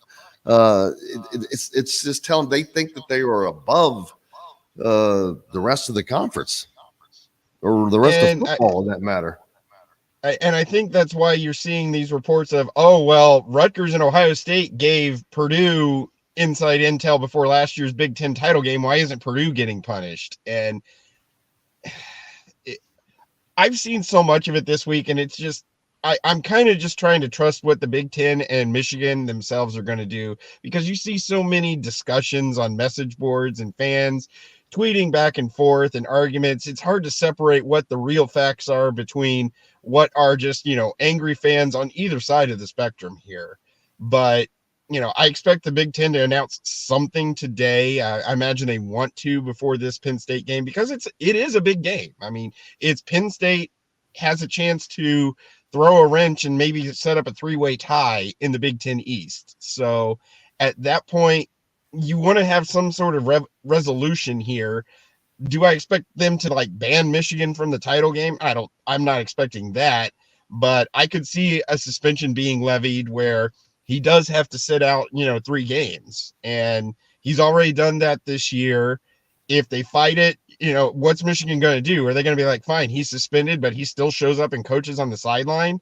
Then what does the Big Ten do? Does the Big Ten say, well, you got to vacate that win if it's a win? And it could get pretty nasty, honestly. It does. And it comes down to, I think that Michigan realizes that at this point, Jim Harbaugh is probably gone after this season. I just don't know if he can stay in this environment. And with that said, they know that this is a shot at a national championship, a shot at going to the last 4-team college football playoff. So they are doing whatever and anything that they can to make that happen.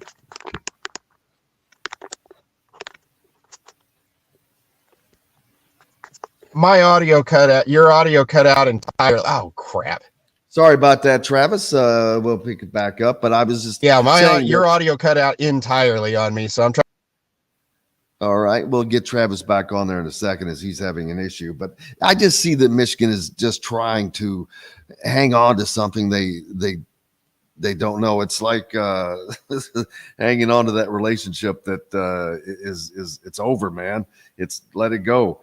But they're come hell or high water, they're not. They are hanging on for dear life, and I think that has to do with the minute that they give in, they feel that they're going to acknowledge that, yeah, we got here by cheating, and they're not going to do that. They're going to go down kicking and screaming. But the fact that your coach has been suspended already 3 times for 3 games rather, and if he gets another 3-game suspension, that's just a horrible look on Michigan. And to me, it's a horrible look on Jim Harbaugh and what he's been able to do there, how he's been able to get it.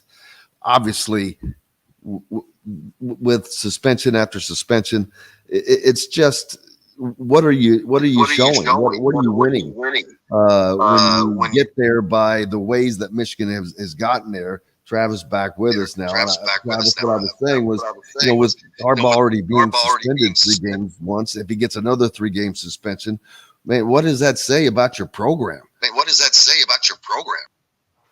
It's hard to say anything about the program. I mean, and the silliest thing is Michigan doesn't need to do this. They don't need to do that. They're one of the top 10 or 15 programs in the country, regardless of what's going on. I mean, any coach can go in there, fall out of bed, and get a top 20 recruiting class. They don't need to be doing this. That's what doesn't make any sense to me. I don't know. I really don't know. Well, I think the biggest thing, though, is while they should need to do it for the first 7 years of Jim Harbaugh's tenure, he could not beat Ohio State. And that's so in their minds, they did need to do it. That's what it took for them to get there, unfortunately. And I think that's sad, number one. Number two, what is Ohio State has got to, and I'm not here to take up for Ohio State, but man, you got to be pissed off if you're Ryan Day that they finally beat you after 7 years. But now there might be a reason why, and it wasn't because of what happened on the football field. Well, I that'll be a fun game to be sure. It'll be neat to see if Ohio State just wants to run it up on him a little bit and exact a little bit of revenge. It at least adds spice to what's already going to be a big game. Is it in Ann Arbor this year, or is it in Columbus? Do you know? You know what? I'm not looking. for John Boy. Do you have that?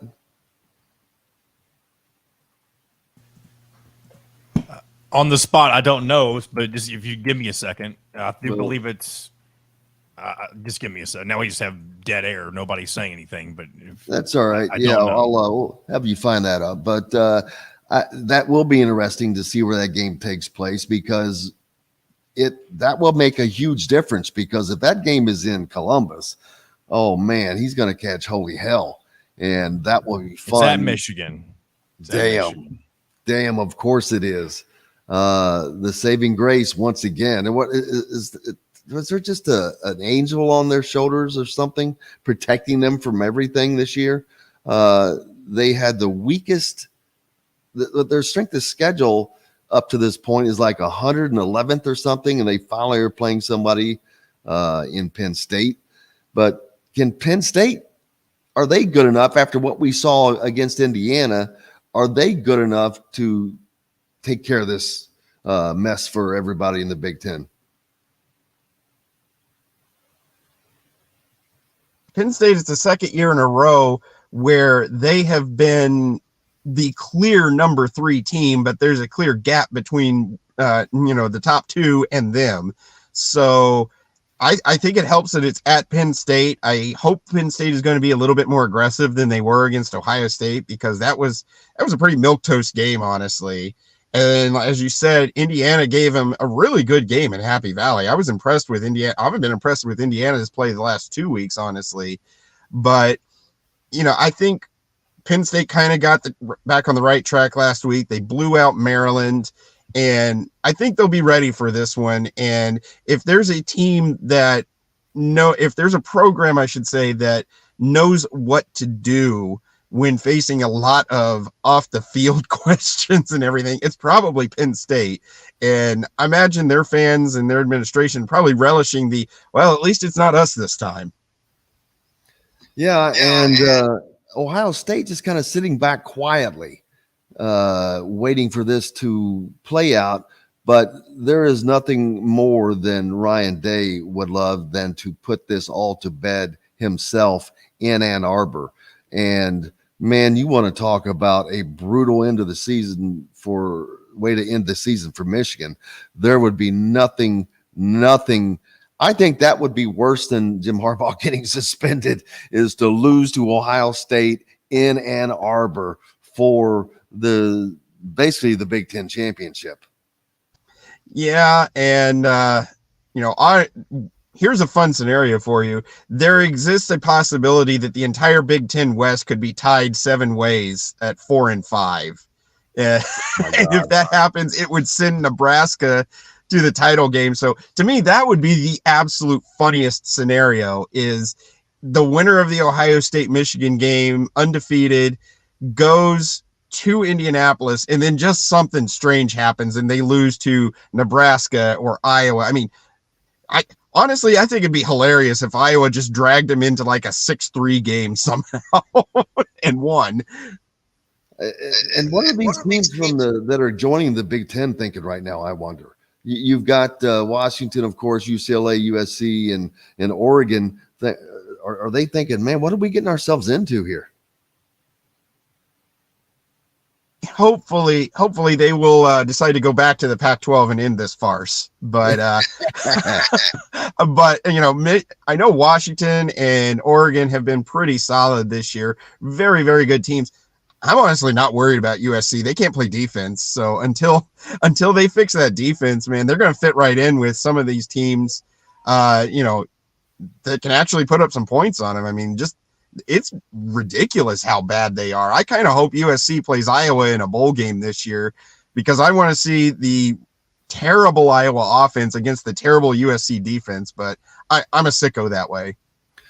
Michigan is that number 10 Penn State? What are you expecting on that game? I think it's going to be close. I expect a little bit more out of Penn State, but I think Michigan has been a clearly better team this year. They've been the type of team that they might struggle for a little bit, but then they can just turn it on. And that defense is awfully, awfully good. they strangled Purdue last week. Purdue actually had a few chances in that game early on. They got a couple turnovers. They were able to get in position after falling behind 17-0, and it was a 2-score game late into the third quarter, and then Michigan just turned it on and put them away. So I could see something like that, and I think Michigan's probably going to win, but it'll be interesting to see what Penn State does in response to all this that's going on off the field. And I'm not saying this to harp on Purdue, but just how weird of a year it has been. I think they are the only team that's mathematically not out of the running for bowl eligibility because there are so many immediate. I hate to use the word mediocre, but 4 and 5 teams over there in the Big Ten West. Even Michigan State still has 3 wins, so you got 3 weeks left. So mathematically, they're not out of it, but that's an odd thing to look at. Yeah, and Purdue, I mean, really, if you look at things, Purdue's not that far off from having another win or two. I mean, a 1-possession loss to Iowa, 1-possession loss to Fresno State. Yeah, honestly, if they were to play Syracuse again, I'd like their chances just because Syracuse has kind of gone into the take, and that was a game where everything that could go wrong for Purdue did go wrong. I believe they fumbled 7 times in the game and lost like 4 of them. So it's interesting. I mean, Purdue is the type of team that they cannot have more than a couple of small mistakes, and there's just so little margin for error there. But they're still at least competitive. They've shown some flashes, and defensively they fall behind 17-0 last week to Michigan. Then they kind of held their own, and the defense kept them in the game for the middle 2 quarters. So they've got a chance. I like their chances here the last 3 weeks to at least get a win or 2 against Minnesota, Northwestern, and Indiana. And I think it's a big stretch here for Purdue to build for next year. And then, of course, Ohio State hosting Michigan State. Nothing there, I think. So other than the big game, yeah, it looks like Maryland at Nebraska. Rutgers at Iowa. Do they under or over? Well, the over-under last week was what, 29.5, and they still went well under. It was 27. Go ahead, John. No, I tell you what, these microphones are in this segment have driven me insane. But anyway, the record last week, Iowa set it was the lowest college football under in the history of, I guess, betting. It was at 27 last week. Yeah, it was bad. But Travis, thanks you so much, brother. As always, we appreciate you for having me. I apologize for the mic issues on my end. I have no idea what's going on. It just cut me out without even giving me any warnings. So that's what they do. Well, you have a great weekend, man, and we'll try to do the same. Look forward to it. As Travis Miller from Boiler Upload joining us. Appreciate him as always. On Monday, we'll be back, of course, with Don Fisher, Greg Rakestraw, full load on the schedule for Monday. Of course, we've got football results, we've got basketball. Let's see, you've got a basketball post-game show on Sunday with Todd Leary coming to you from Hoosier Hanks East. So lots to get to this weekend. I hope that you're going to enjoy it and enjoy your weekend. Enjoy whatever game you choose to watch and follow. You've got, Big Ten Championship Soccer. That is on Sunday, I think, John. Sunday at noon. Sunday at noon, and I think that's on the Big Ten Network, I believe. On the Big Ten Network, if you can't make it out to Armstrong Stadium. There we go. Well, big thanks to John, of course, for keeping us between the white lines, as that is always an increasingly... Sometimes those white lines are more narrow to drive through than other days. I hear you, believe me, and I appreciate it more than you know. Big thanks to everybody for joining us on the program today. Of course, all of our guests, Bob Kravitz at bobkravitz.com, Zach Ostman from the Indy Star, Linda Gunn for joining us for that great segment that we had with her, and of course Travis Miller there from Boiler Upload. And again, most importantly, thanks to you guys. Without you, we've got no reason to be here, and we're grateful for that. just like Robert says, hit that like button and subscribe if you're following us on YouTube as well. Go out and have yourselves a great weekend. And until I see you, I'll see you on the radio. Thanks for listening to Indiana Sports Beat Radio. Be sure to subscribe to our YouTube page for more clips and team coverage of Indiana basketball, football, and more. You can also find full episodes and tons of other content on thehoosier.com. We'll see you next time for another edition of Indiana Sports Beat Radio.